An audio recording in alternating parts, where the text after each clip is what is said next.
Good morning, children, to yet another video of your third chapter of geography, that is rivers, water bodies. So now we are going to talk about one of the other water body, that is river. So river are bodies of fresh water.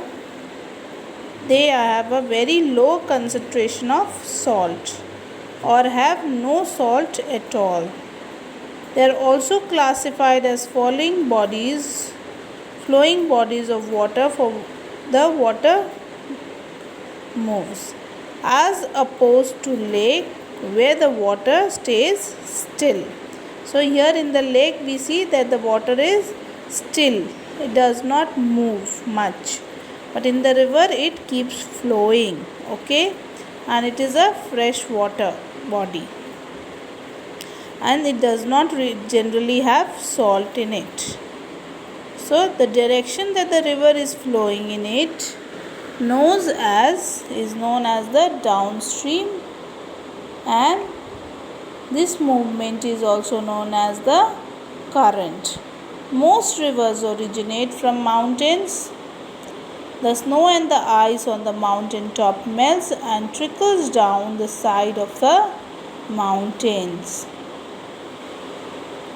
and it forms a stream. So when multiple streams are formed, they come together to form a river. So what is the course of river? So there are three parts of the river: the upper course, the middle course, and the lower course. So the rivers begins in the hills and the mountains, and they flow down to the sea where it ends. You can consult this picture, okay? The upper course of a river is often in steep mountains areas. This section of river is cold, clear, and fast flowing. This creates vertical erosions and forms V-shaped valleys. At this stage, waterfalls can also be seen. Then the middle course. This was the upper course and this is the middle course. So the middle course here, often the meanders along the middle course. Rivers often meander along the river middle course. It is less steep. It is very steep, often steep, right? Here it is less steep and has a moderate flow of water. In the upper it is fast flowing, and here the water flow is moderate. The bottom becomes a mixture of silt and gravel. We call this deposition.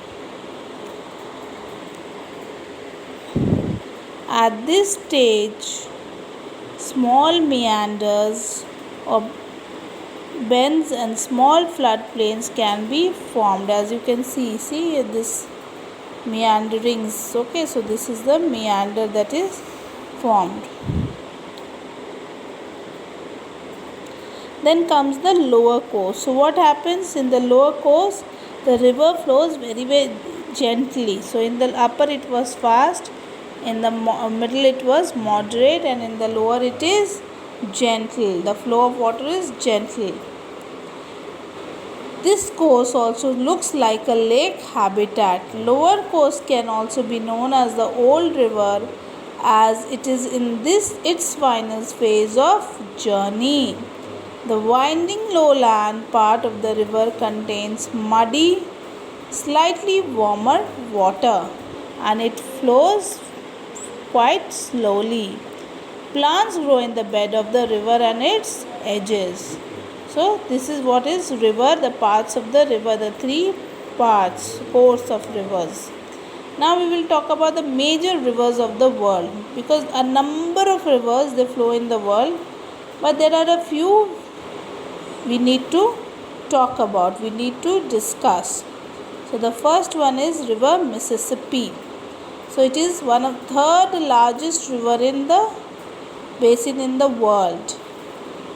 The watersheds includes all the lands from which the water drains down through the delta to the mouth of the river in Louisiana, and it includes almost 31 US states and 2 provinces of Canada.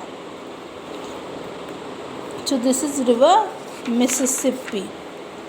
Then if you go to the next page, you see there is this map given, world map, and it's showing major water bodies. If you just look to see this is river Mississippi, Michigan, the lakes we have talked about. Then there is other rivers. All these blue lines, they are rivers and lakes, and bays are there. See, Hudson Bay, Sea, Caribbean Sea. So you can just see Pacific Ocean. So just all the rivers have been talked about. As I do, I'll show you. So just go through this carefully.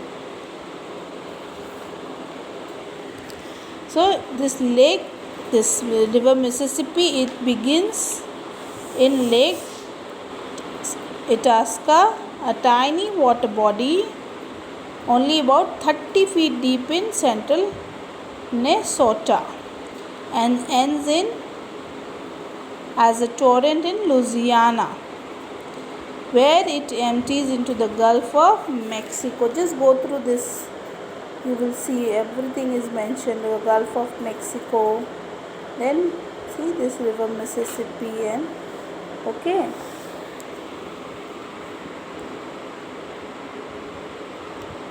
The water, it is the largest commercial waterway in the US, and it includes the tributaries of the Jefferson and Missouri rivers. The river is home to around 260 species of fish, and the 60% of all the birds in North America completely rely on the river basin, especially during migration. So that was first river, that is river Mississippi. Now we are talking about yet another river, that is river Amazon. So Amazon river is the largest river in the world by volume, flowing through the part of Peru, Venezuela and Ecuador, Bolivia and Brazil.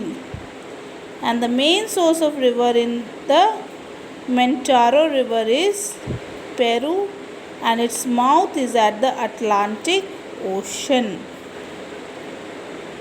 It produces about 20% of all the water, fresh water, and flows into the world's ocean. The Amazon River basin remains at large in its natural condition. Its volume from its width and its depth. An estimated 1/3 of the world's animal can be found along the Amazon. Some of them are quite unique, such as Amazon River dolphin is one of the largest freshwater dolphin in the world, because so many species of animals are found here. Then it is river Nile. So river Nile it flows across Africa, and finally it meets the Mediterranean Sea at the Nile River Delta. It is considered as the longest river in the world and has 2 tributaries, that is Blue Nile, which begins near Lake Tana in Ethiopia, and the White Nile, which flows from Lake Victoria, the largest lake in Africa. The Nile River is used for drinking, agriculture, transportation, water generation, power generation, flood control, fishing, tourism and other uses. So we have talked about 3 rivers. 4 more we will talk about in the next video. Please go through the chapter carefully. Thank you.